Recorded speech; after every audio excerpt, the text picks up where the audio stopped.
right, good evening, everyone. Let's stand and sing a great Christmas hymn. It came upon a midnight clear. We're just going to sing the first verse of this, and let's lift our voices in worship this evening as we begin.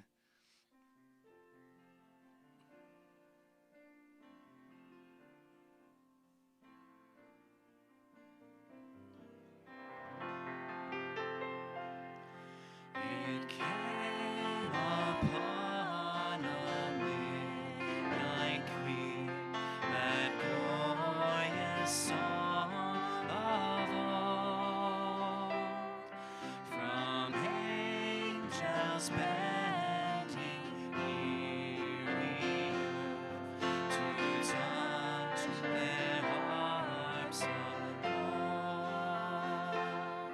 Peace on the earth, goodwill to men, from lands all gracious King.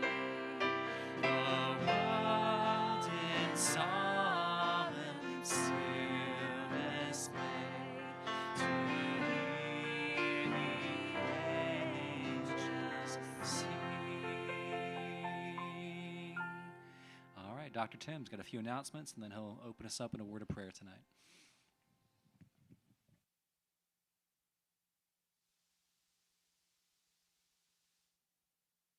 Wow.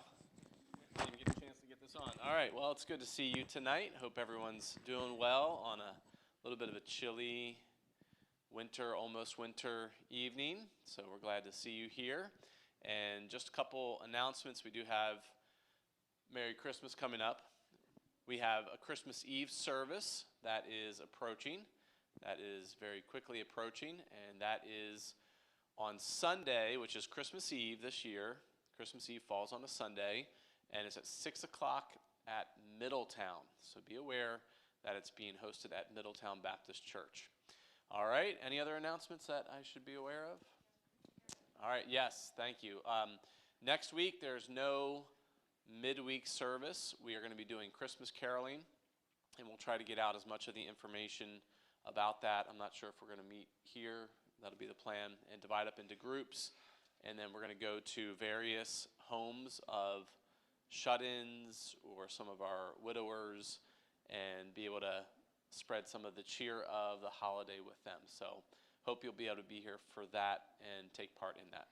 All right, let's have a word of prayer as we open up tonight. Father, thank you for your goodness. Thank you for grace and for the time that we can gather. And we praise you, Jesus, for being willing to come, that you might be born those many years ago, that we might have life through you, through your perfect, sinless life, through your sacrifice and your death on the cross. And so help us this Christmas season to be grateful, to turn our eyes to Christ, and that you'd be glorified in us. Thank you for our church. Minister in this time and help us to have open doors to talk with people, those that might be hesitant to talk any other time of the year, but give us open doors and opportunities to share Christ. And so, Lord, be glorified in us tonight. Encourage in the Awana program as they have their special party. Be with the teens as well as they celebrate, and help us as we continue our study in Proverbs. And we pray this all in Jesus' name. Amen. Amen. Let's stand again. We're going to sing Hark the Herald Angels Sing. And as we sing this very familiar carol or hymn, this is one of my favorites because of the rich doctrine that is in this. And so as we sing, don't go into default mode. Think about the words as we sing. And remember the glory of that baby in a manger who was Christ, veiled in flesh, as the song says, and would one day, as Dr. Tim just prayed, die on the cross and fulfill the gospel, rise again, and be our hope and our hope for all eternity. So we praise the Lord for what he did through the birth of Jesus, the coming of Christ. Let's lift our voices and sing, Hark the Herald Angels Sing.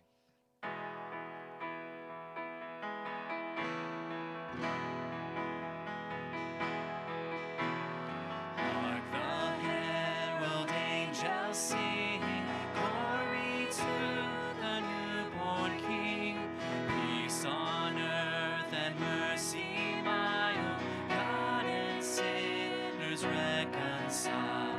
Joyful all ye nations rise, join the triumph of the skies. With angelic hosts proclaim, Christ is born in Bethlehem.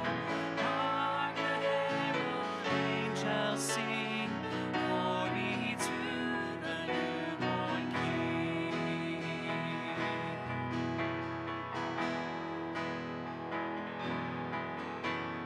Christ my highest heaven adored, Christ the everlasting Lord. Late in time, behold him come, offspring of a virgin's womb. Veiled in flesh, the Godhead see, hail the incarnate deity. Pleased as men with men to dwell, Jesus our Emmanuel. Hark the herald angels sing, glory to the newborn King.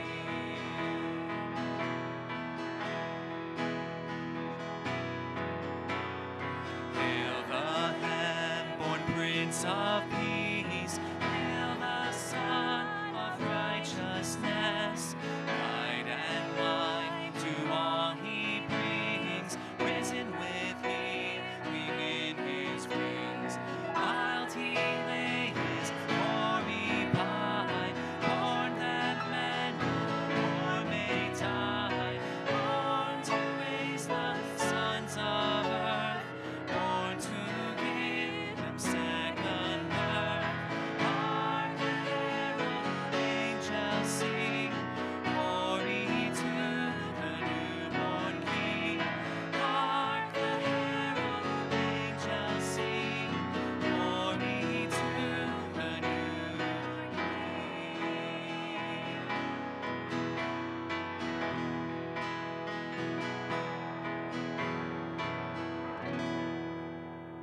All right, you all may be seated, and teens, you can be dismissed to your Christmas party.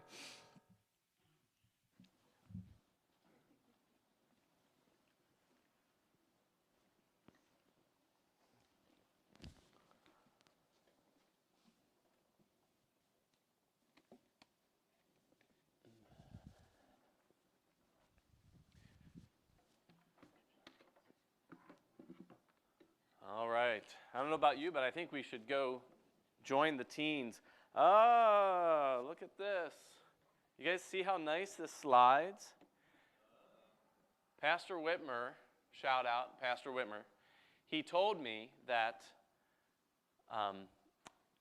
there was going to be a present for me tonight. And I was looking around. I'm like, I don't see no present. I thought I got stiffed, you know? You know how that goes in holidays. And lo and behold, that was the present. Look how nice that is. If you all ever, if you ever get distracted and no one's paying attention, I think I'll just throw that down the. It's like be healed almost, you know. It's like I feel like I'm at a healing something. Thank you, Pastor Whitmer. This is great. I think we might just focus on this all night, and we can save Proverbs for next week. Actually, no, because we won't be here next week. But all right. Well, it is good to see you tonight, and we're thankful that you are joining with us. And we're going to continue in our study here as we work through Proverbs. And why don't we jump in, and we are going to focus on, as you know, the 7 main sections. Now, I don't know that these 7 main sections in the sense of that number itself is inspired, but 7 is just a good number.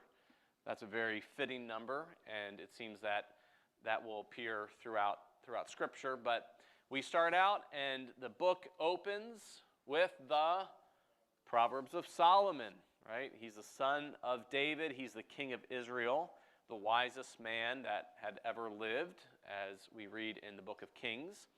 And then in chapter 10, we again have the Proverbs of Solomon, but these are the rapid-fire shotgun style.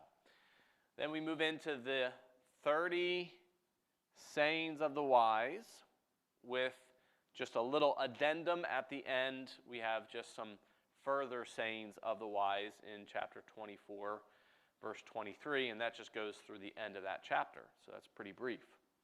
And then we come back and we revisit some additional proverbs from Solomon. These were copied by Hezekiah's men. So the men at Hezekiah's time, possibly those that were in charge of the scrolls, of the scriptures. And you remember there's a lot of interesting details of things that happened at that time. Scriptures seem to have been lost at different points. You know, Josiah during his time, the high priest, as Hilkiah, says, "Oh, look, I found the scroll, the book of the law."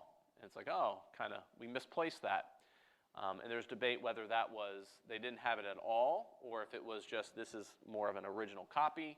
But either way, there is, at the time of Hezekiah, the time of Josiah, there is a greater appreciation for the Word of God. And so it makes sense, Hezekiah's men, Hezekiah is a godly king, he has them copy out some additional proverbs. And then we end out with these final two sayings, Agur and King Lemuel. Now, let's talk a little bit about the nature of Proverbs. So the last couple weeks, we took a little detour. Everybody remember the detour? We went from Proverbs and we spent a couple weeks, we looked at Ecclesiastes 8, verses 11 through 14.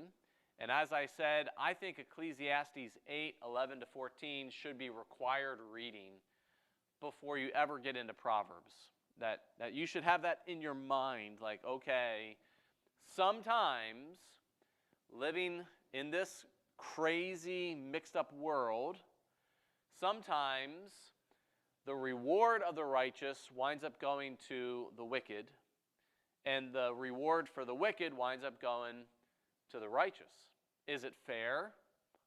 No. And that's why you teach your children life isn't fair. I must have told my parents that's not fair a million times, because I think I heard a million times, well, life's not fair. Live with it. Suck it up. Deal with it. And that's true. The earlier someone realizes life isn't fair, then they can just move on. It's kind of like, the Kansas City Chiefs and the Buffalo Bills. If you guys watched the end of that game, that's sports. And the quarterback, he got really angry at a penalty that was called against his team, and it blew the game up for them. And I mean, from that point on, it was like the last minute of play. They would have won. They were running into the end zone, and yet the announcers, but there's a flag on the field. And it's some little trivial ticky-tack kind of lined up a little too far, and I'm not going to wade into whether I think it was appropriate or not. But the point is, you could go up to that quarterback who's making millions of dollars and just say, hey, life's not fair. Maybe you got a bum call. Well, that's the way of it. Life's not fair, and you have to live with that. In sports, you have to live with that. I remember when the Phillies, back in, I think it was 2009, when they had all the aces. They had Roy Halladay, they had Cliff Lee. What's that? 11, okay, 2011, because 2009 they went back to the World Series. I remember watching, it was a 5-game series with the Cardinals. 5-game series with the Cardinals. And the Phillies had the best record, I think, in baseball that year. And they had all these great pitchers, and they had a good lineup. And in the 5th game, the 5th and final deciding game, it was Roy Halladay and Chris Carpenter. Yep. And they're buddies, I guess. They were good friends. I remember watching the game, and I can vividly remember there was one pitch that was called a ball that was clearly a strike. That Roy Halladay had thrown the pitch, and it was clearly a strike. It was called a ball. That led to the only run that was scored in that whole game. It was a 1-0 game. And what's that? And it was the first inning. Yeah. So that was the only run that was scored, and it was because of one bad call. One bad, you call however many strikes and balls in a game, one bad one, and it threw the whole game for the Phillies and through the whole season. So, but you get to the end of that, and guess what? Life's not fair. You win some, you lose some, and we know that. We kind of acknowledge that. It's hard to swallow that when you're in the middle of it, and we want to demand our rights. But the point of Ecclesiastes, which helps correct our thinking, is to make us realize that sometimes life really isn't fair. And it's part of the mixed up, topsy-turvy universe that we live in. I think about that. The universe itself is groaning right now. It's waiting for things to get fixed. It's like my house. There's a lot of stuff that I still need to get fixed. I think the house is groaning a little bit. But, the universe, the whole thing is just groaning. It's burdened. And it's waiting for what the Bible terms the adoption. Like when everything is set right. When God's going to restore everything. But that's not right now. So until that time comes, until God sets everything right, we're going to keep groaning in these bodies, and the universe is going to keep groaning. But it's groaning, and it's pointing us to look ahead, and that's the key.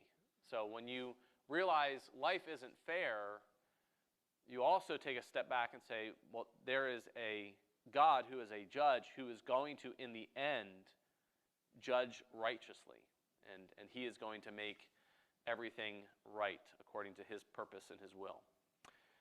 So we need to have Ecclesiastes 8 to really understand the book of Proverbs. Now, we've dealt with a lot of this already, so we're not going to spend a ton of time. We're going to kind of move quickly through this section.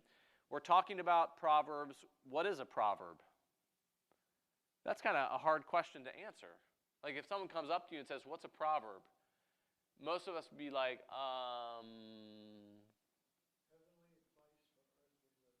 heavenly advice for earthly living. You know what that actually sounds like? That sounds like the definition of what most people give for a parable. Right? What's the definition of most people give for a parable? Thank you, Mr. Joins. An earthly story with a heavenly meaning. That's like, in Parables 101, that's like what they tell you. And, we could take issue with that to an extent, I guess. But that's a decent way to explain. A parable is an earthly story. Jesus told a lot of parables. We have some in the Old Testament, but mainly in the ministry of Jesus. And it's just a very earthly story. So it might be about a fig tree. It might be about a lost sheep or a lost son. Might be about a tax collector. It could be anything. But so it's an earthly story that we're familiar with, but it has some type of spiritual meaning. So Mike, you landed on parable, and parables and proverbs are extremely similar for a number of reasons, mainly because of the use of metaphors, similes, that this is like that or this is that. So there's some connection there. How else would you, if someone says, what's a proverb? You got a whole book of Proverbs. What are those?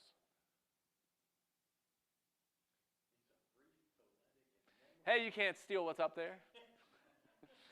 Yes.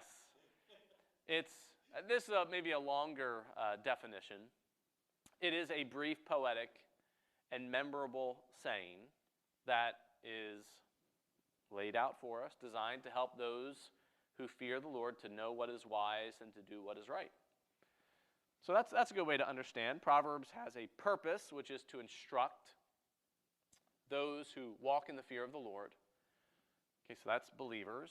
Instruct them by using a brief, and that word is key, brief, not extended. We're talking usually pretty short. I'd use the word pithy. You guys know the word pithy, if you ever use that word. So it's brief, It's poetic, so it is poetry. So there's poetic devices. That's why there's a lot of metaphors, a lot of similes, a lot of concise language, and it's memorable. I mean, it's meant to stick with you. So that's why it gives you these analogies like a thorn that goes through your foot. That's memorable.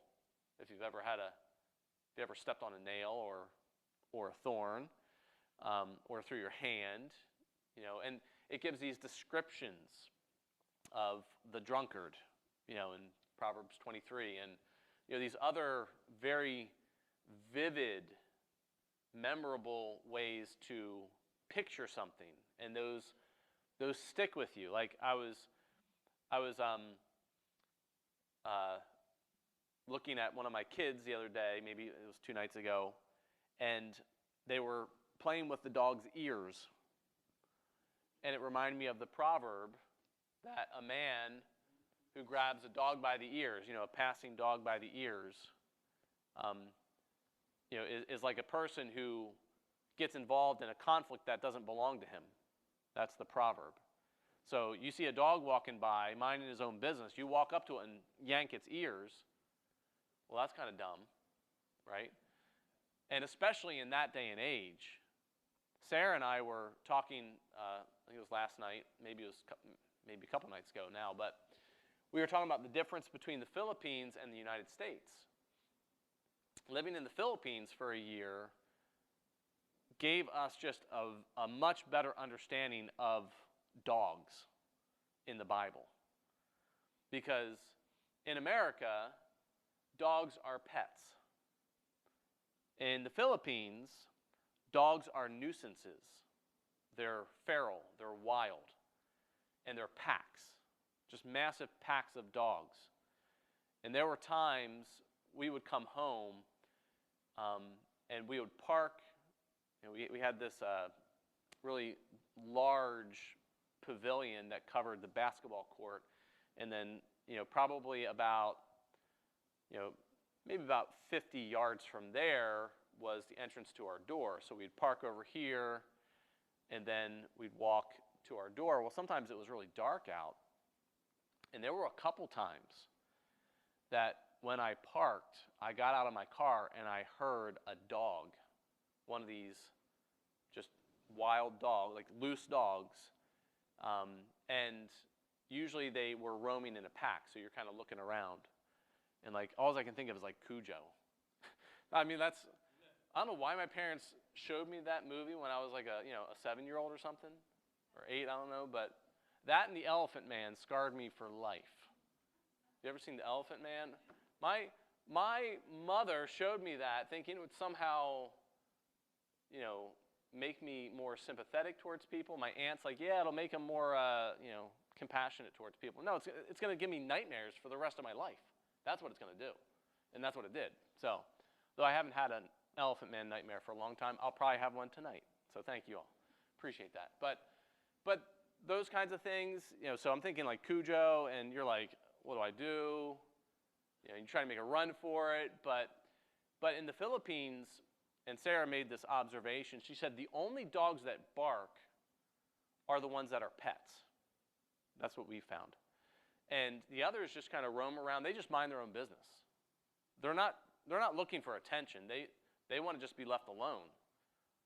When they get attention, it's not good attention. They want to just be left alone. They want to just roam in their pack, and they kind of go where they want, and they just do their thing. Well, if you go up to one of those dogs that isn't used to human interaction, isn't used to any kind of interaction with humans, they want to avoid as much as possible. If that dog's walking by minding its own business and you walk up to it and you yank it by the ears, you are a fool, right? But that's the picture of someone who walks up to some conflict or strife and sticks their nose in it. So that's a really impacting, vivid, memorable illustration, right? That kind of illustration sticks with you. Like, oh, that's what that's like. This is a principle, but here's a way to illustrate it. And now it's, okay, that really becomes alive. And that's the power of Proverbs is that vividness. It's like, whoa, that really makes sense. It's a really good comparison. So these Proverbs, they are brief, they're poetic, they are very memorable, and that's the value, the benefit of Proverbs, and it's certainly why the book of Proverbs is so well worn by people, and why Jesus himself, when he came teaching people, he uses proverbial wisdom. And remember, Jesus is a wisdom teacher. So if you want to understand Jesus and what he had to say, you really should try to understand this genre, this style of writing, this style of literature. All right, so again, three main features: the brevity, the poetry, memorability. And it's true, poetry is more condensed language anyway. Even in English, it's the same way. You know, I hated poetic interpretation in like English class. I hated English to begin with.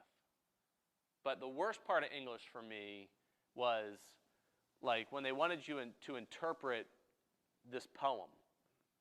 I'm like, I don't know. I mean, it is what it is. I don't know. If you wanted to say it more clearly, I guess you could have said it more clearly. But if it's ambiguous, let's just leave it ambiguous. Who cares what I think? Why don't we ask the poet himself, and find out what he had to say? But I didn't like poetry. But we do know that even in English poetry, that it's very condensed. It's meant to conserve words, and by doing that, every word has a little bit more of a punch to it, right? So you can tell a story, or you have prose, and they're just waxing eloquent, talking. You get to poetry, and it's like, oh, we're now in conservation mode. It's like when your water is working fine, you use water all the time. Just flush all these toilets, and you're using a gallon to wash your hands. But when the water goes out, you're in conservation mode, and we do that a lot. When our well, if the power goes out, our well doesn't supply any water, so we have to go into conservation mode. Well, poetry is like conservation mode. It's very, very tight as far as how much words are going to be used. We do lose some of that conservation, even that word terseness. It's kind of abrupt when we translate Proverbs into English. But generally, the average proverb is about 6 to 8 words in length. So that is pretty short when you think about that. So Proverbs are a brief, pointed statement. It's really just meant to hammer home this truth, this reality. They don't argue for the truth. They don't nuance it. They don't offer any kind of exceptions. And that's what makes Proverbs seem like, oh, well, these are guarantees. Like our famous, train up a child in the way he should go. When he's old, he'll not depart from it. Well, will not depart from it. That sounds like guarantee. So why don't we just take it as a promise? Well, the point of Proverbs isn't there to just give you these guarantees. It's there to give you a general truth, a general statement of truth, that this is normally what's going to happen, but not to provide any of the exceptions, the nuances. Again, we don't interpret it just as law. We interpret it as principles. So the nature of the book of Proverbs, again, we've noted the difference between chapters 1 through 9, and then chapters 10 through 29, and then 30 and 31 are a little bit different.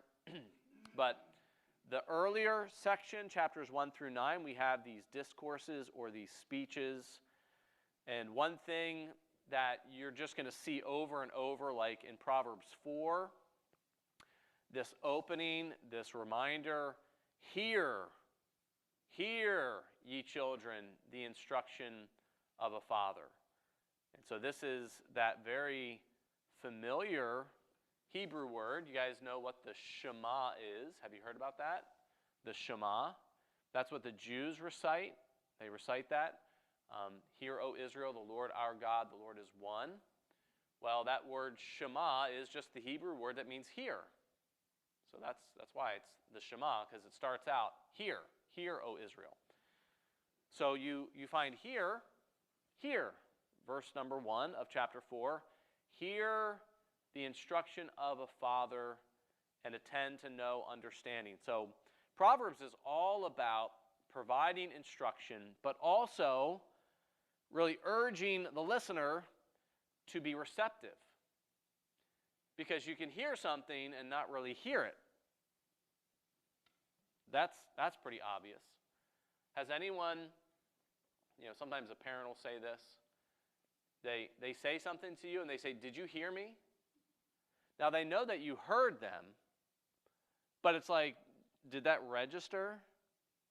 Because you didn't look up, you didn't acknowledge it, you didn't say yes, yes ma'am, yes sir, okay.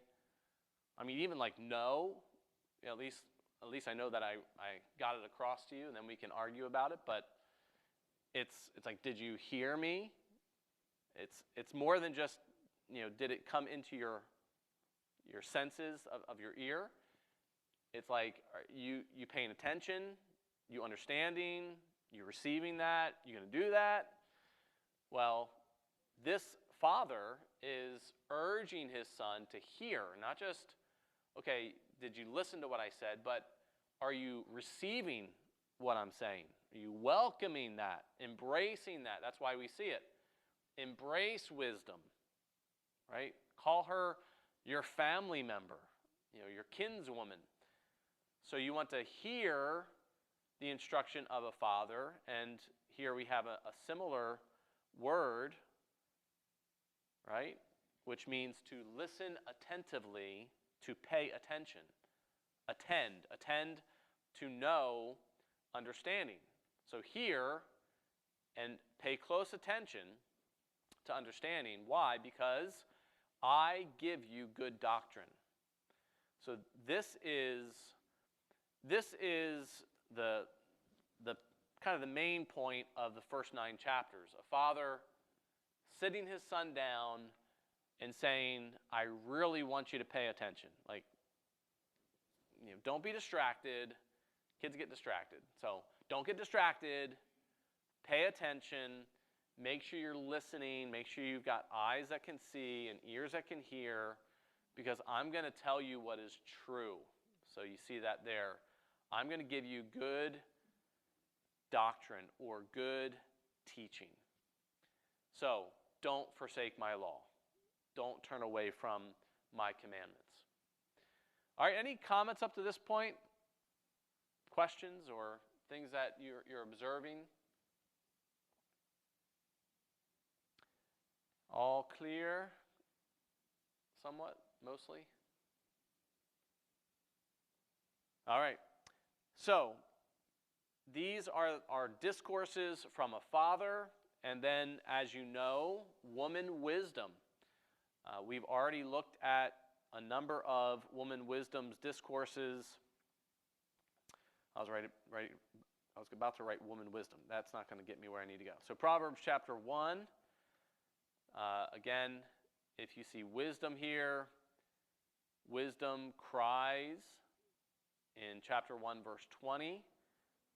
And this is a long discourse. This is a long conversation that woman wisdom has. And then if we get to Proverbs chapter 8, wisdom again, she is found crying out. She's putting forth her voice. She cries at the gates of the city. She calls to them, so it is active. She is actively seeking those who want to be found of her. She's welcoming them, wanting to embrace them. And then we have the wisdom, the house that wisdom is building, and she again is crying in verse 3.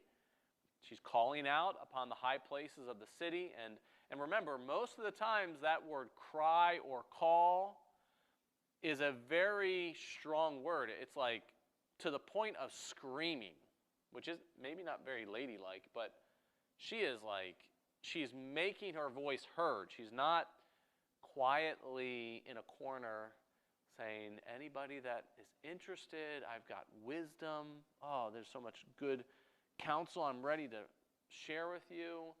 She's not just quietly speaking to herself in a corner. She's yelling at the top of her lungs where everybody's at, making a scene, calling people, why don't you come to me? And that's a great picture of God's kindness. He wants us to know what is true. He wants us to gain true wisdom, and that can only be found in the fear of the Lord. So everything just wraps together. It's really a neat book as we think about it as a whole, instead of just trying to pick out, here's an individual interesting proverb here and there, and just being selective in that. All right, so we have woman wisdom who calls to those young men, those young people that are passing by. And as you read through the book of Proverbs, in particular, the first 9 chapters, you're going to find this cycle.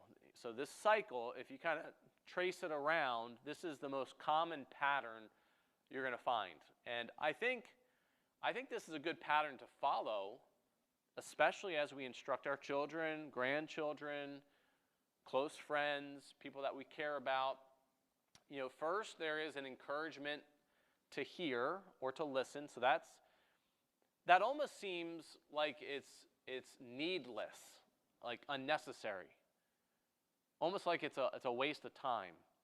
But one thing that I've found in Proverbs is God devotes a huge chunk of the book just telling people you need wisdom. And you're like, well, yeah, that's why I'm reading the book. I know I need wisdom. That's why I'm here. That's the whole purpose for me picking the book of Proverbs up. But it just keeps coming.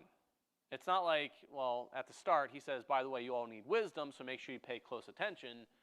It pops up over and over and over again. It's, you need wisdom. And then a few verses later, you need wisdom. And then a couple chapters go by. Listen to wisdom. You need wisdom. Seek wisdom. Pursue wisdom. So there's this encouragement to hear or to listen, and that is often followed by a warning against foolish living, which would be folly, sin, temptation. So this encouragement to hear, and then often we have this warning of saying, well, this is what you have to be on guard against. And here we again see in Proverbs chapter number 4 the importance of wisdom, and he's going to keep reiterating that. So he talks about how important wisdom is. Receive my sayings, walk in the way of wisdom. When you walk, wisdom is going to guide your path and guard your footsteps. That's kind of a neat thought, isn't it? If you teach your children wisdom, you teach your grandchildren wisdom, wisdom will literally protect where they place their feet, like where they're walking. That's really cool to think about. That they're actually being protected as they follow God's wisdom. There is protection, there is safety in pursuing God's wisdom. And so there's that encouragement. And then, like here, for instance, here's the warning in verse 14. Enter not into the path of the wicked. Okay, so you need to listen to wisdom, pay attention to my wisdom. Don't follow the wicked. Here's the warning. Don't follow the wicked. Don't go in the way of evil men. Avoid it altogether. Don't even pass by it. Turn from it. Run away from it. And then he gives this example, for they sleep not, except they have done mischief. and their sleep is taken away unless they cause some to fall. They eat the bread of wickedness. They drink the wine of violence. Again, these are meant to be vivid pictures. Can you eat wicked bread? Some of you might think, well, I don't like rye. Well, I don't like rye bread, so that's wicked bread. Well, that's not what it's talking about, right? It's a metaphor. Like it's like they are partaking of it and they're enjoying it, they're feasting on it, and it's just wickedness. Or drinking the wine of violence. Can you drink violent wine? No, it's a metaphor. It's using that as a picture. But on the other hand, the path of the just is as the shining light, that shines more and more unto the perfect day. Okay, and he again encourages and admonishes the son to pursue wisdom. So it's just like it's a repetition, but it's more of a circle that he's working his way around. So this encouragement, I want you to listen closely to what I have to say. Here's some things you really need to be on guard against: sin and temptation. Let me come back around and encourage you to do what is wise, and this is what it looks like. This is what wisdom looks like when you live it out. And then often there's a conclusion of a warning that says, all right, now I've laid it all out for you. If you don't listen, here's the consequence. This is what's going to happen. And sometimes that happens right away. I was reminding Micah, who, he's like me. He has very few memories or recollections of when he was young. So, like anything before the Philippines, he was like 12 when we went to the Philippines. He has very few recollections as to, events and things. So I'm talking about things, and he's like, never knew that, or don't remember that. And I was telling him the story about how when he was a little guy, he was standing up on his chair, and here's the table, right? So the table's here, and he's standing up on his chair, and this was a pub height table.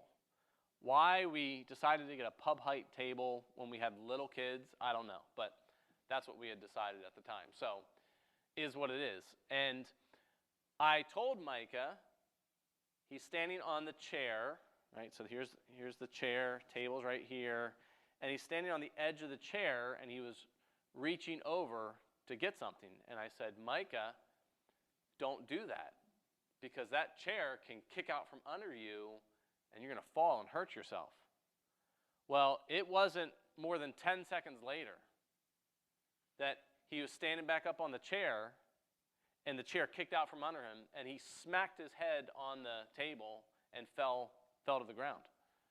Now, as a parent, that's a little scary, but you can't overlook the opportunity to just say, man, I told you so.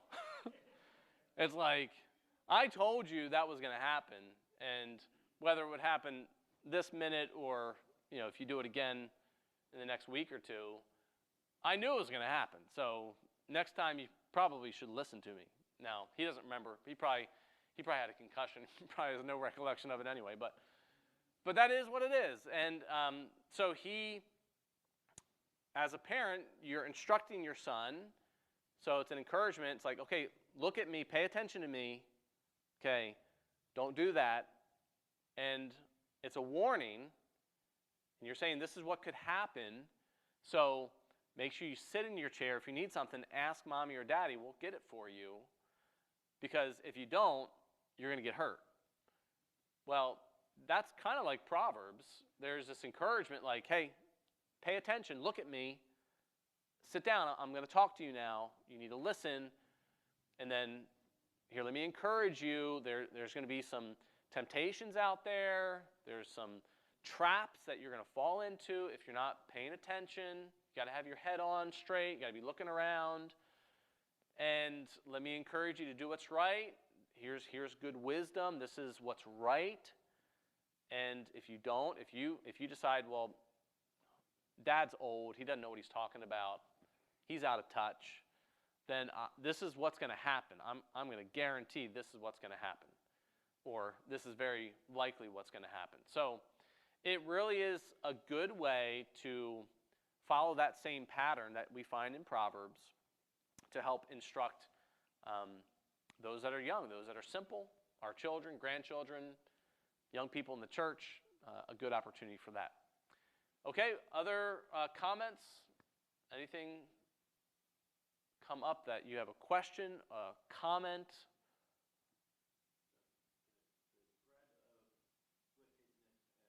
The wine of violence.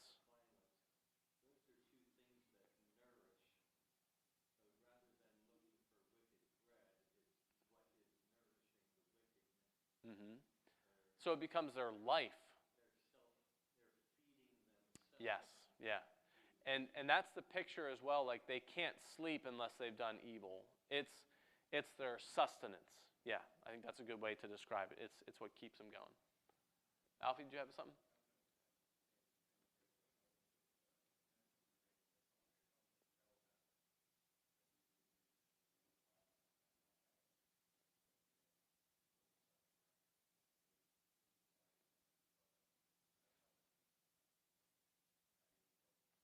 Okay, interesting. Yeah.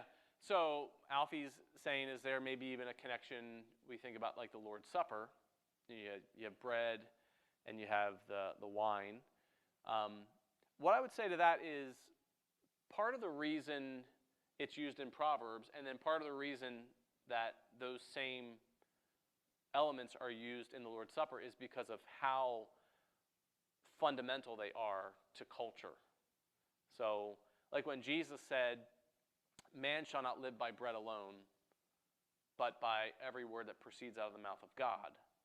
What he was saying is, people live on bread. Now, as Christians, we shouldn't just live on bread. We should live on the Word of God. But he's making a statement, people live on bread. Now, if we said Filipinos, what we would say? Filipinos live on rice. They live on rice.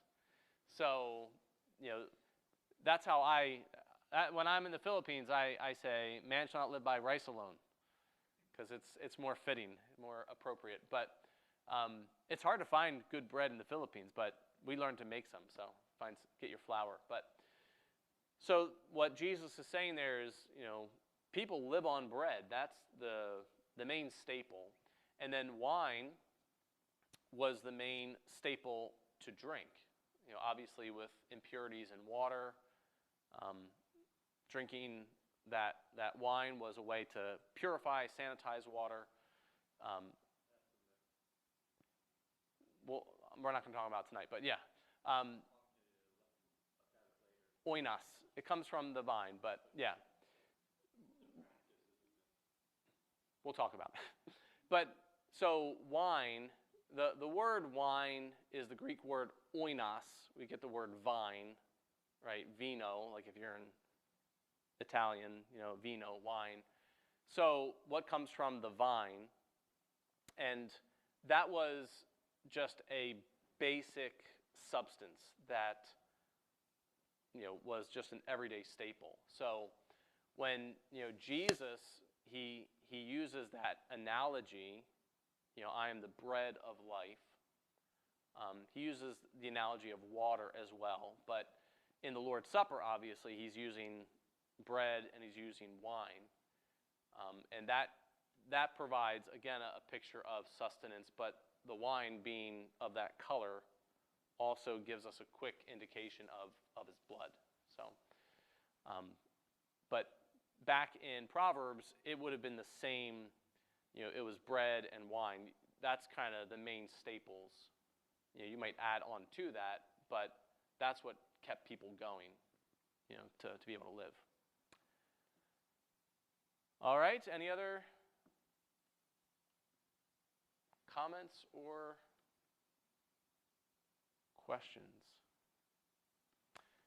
All right, well, if not, let's go ahead and we'll end there. That's a pretty good spot for us to end.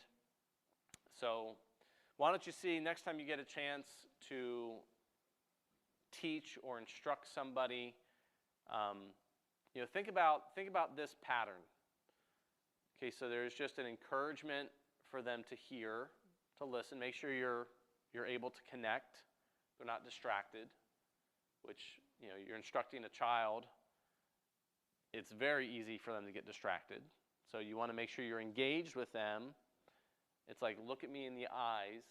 My daughter Kirsten, when she was little, it would have been annoying if it wasn't so cute, but I would say, Kirsten, look at me in the eyes when I was talking to her. And she'd look at me, and then she'd go, within 3 seconds. She'd look at me and then just kind of drift off and look somewhere else. And I'm like, look at me in the eyes. And she'd be like, okay. And then she'd drift off. And it was really cute. It was like the cutest thing in the world, but I don't know how many spankings she got for that, but it was very cute. But you're like, I want to engage. I want you to, lock eyes. I want us to make sure we're on the same page. And then here's my warning. This is what I want you to be aware of, be on guard for. And this is what's right. Make sure you follow this path. This is the right decision. And if you don't, this is the consequence. This is what happens if you don't make the wise choice. So that's a really good pattern to be able to follow. We're engaged. Here's the warning. Watch out. Here's the instruction. Do what's right. And then end it out. Now, this is what happens when you don't listen to wisdom. This is what will probably happen. It's a very good pattern, and that's the pattern we find in Proverbs. All right. Well, let's go ahead and we'll take our prayer requests for tonight. And we'll be able to spend some time praying together. I think I mentioned, I'm not sure if I mentioned it here or not. I don't think it'll be up here, but I have a classmate, a friend that he and his family had been in Afghanistan pre-COVID, and he had established a business trying to help the Afghan people, start their own businesses, and it seemed to be pretty well received. When the Taliban took over again, they had to leave. He went back in 2022, and when he went back, they detained him, and he's been detained for 15 months now. So it's not a good situation. It's very, very trying. And actually, his wife, Anna, who I went to school with and I knew pretty well, she just recently testified in front of Congress. So they are at least starting to make some progress on the governmental side, but it's a big deal. So if you look it up, it's Free Ryan Corbett. So that's kind of the thing. His name's Ryan Corbett, and normally we wouldn't necessarily publish that, but it's now common knowledge of what's going on. So Ryan Corbett, his wife is Anna, and I went to school with them, and he's been detained now for 15 months there in Afghanistan.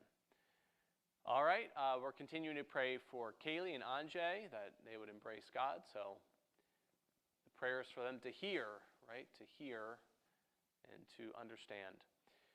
Praying for John, for his feet, and also praying for open doors, gospel opportunities with Jerry and Dan.